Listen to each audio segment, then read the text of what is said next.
Ya transibio. Right. Enra ansana yebekɔ de to dwase na yeba ebesua bibia fa Kejetia.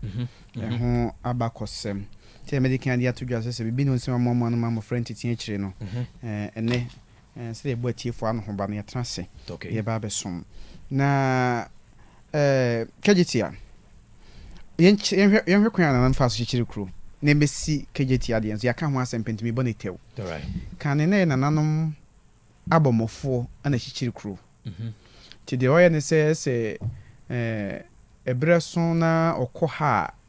wotimi kodi na otwe bosome kra wo hanim okwa no ne ayawfo ko ayawfo ne apprentice amom di ekire ase okum nam no a ombesiesie na kire omodi abefie to mokɔ nam kɔto se asase na asase bereye a obetwan so adwuma anam kɔto bebi nsuo benyen a na onmatena hɔ no nti wahwe nkura hodo no a besua ho abakɔsome tie ne din no sɛ nye esuo bi din na da kuro no so a na edua bi botan bi ana nipa bi ana ne bi esiye ana ema odi tu kuro ne din enti ohwe sontreso was it no muti esuro ni triso na kasa no kuro fa so ebe yes sontreso yenhwe bibi ti se goso eye esuo go eso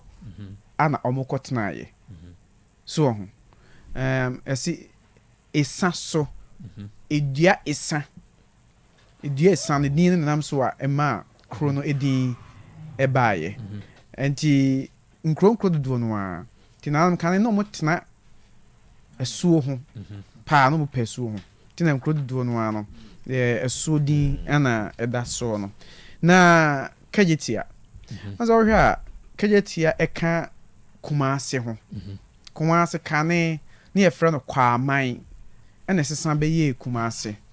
enti yo Kumasi man se de wodwo man yo mampo man se de wo nsuta man yo esuminya man wo hono mo no Kumasi nso eye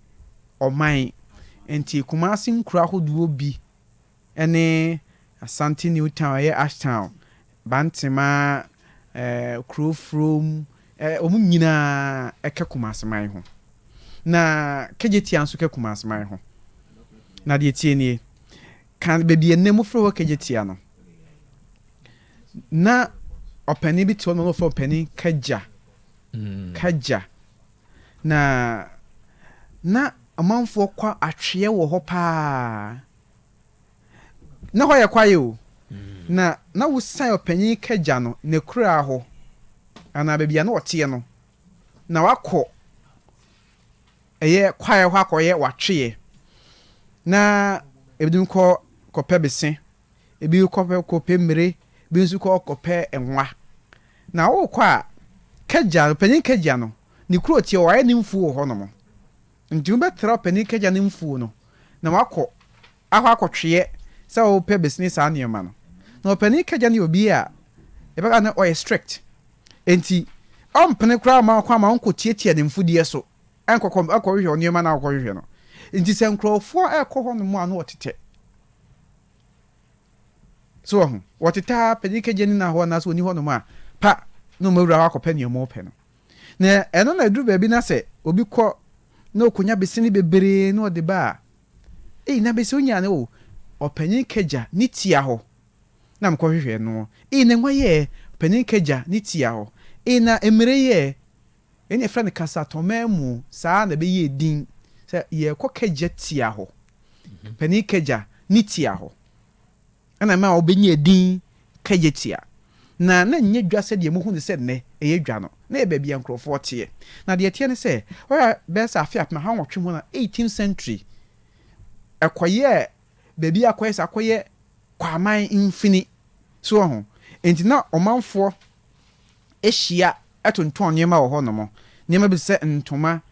gold sei no mu di hu dwa wo ho pa so ho tie duru ba bi no na o sɛ mpanimfo hwɛ na dodoɔ no a eba bedi dwa wo ho no mo no omusiesie ho ye enti wo hwɛ a besa afia pem aha nkono adioson 1970 mu ho no mo ana mpanimfo hwɛ ase e plane ho no mo a sɛ omudi ho be ye dwa to mu di dwa ho no akrakra saa ma wo ebebe matoye ha no nyina no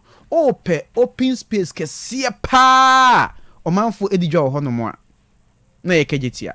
ozi ye ka central market ni e hye Kejetia mu okay so ho nyina ye Kejetia enti abibrem ha no ope ba bia open space omanfo di dwa ho na so pa na ye Kejetia enti afem pinu ni dunum ni mo ana mpanimfo ebesi stops kese na Kejetia adwai ana afem pinu ni aduonu no mu no mpanimfo ebie ano ti ne fine tosumi no central market no ana ye ka sei wonum ACC ho no mo enti ye ka Kejetia bakosema panin Kegya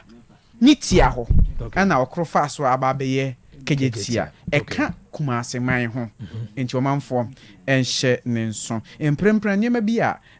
akoyen ka yedum santima nyina awura ohene nkwa so ne nka yedum a waye de si Kejetia konton kroma no so ana runabout no so obehunu wo ho no mo na ya no nkrofofro Kejetia Dubai na am se duru nwumre nka ne ane ade so ho no na kra ne ka se ho no nye Dubai ho no nye Dubai so mo kan timpanfo hwe ne din da so no me hunu ne enim se ho ye Kejetia dwom Kejetia dwom ai enti no eno ho enkomo eno no enti no mpeso hunu di enti a efro ho Kejetia akwese G di o si dan no ne din da so ni no ndi to so contractor na o si dan no konfanochi G na nim se konfanochi ehye honkom G ho beka ho asem da ye si konfanochi nkomodie mu a okay konfanochi hye honkom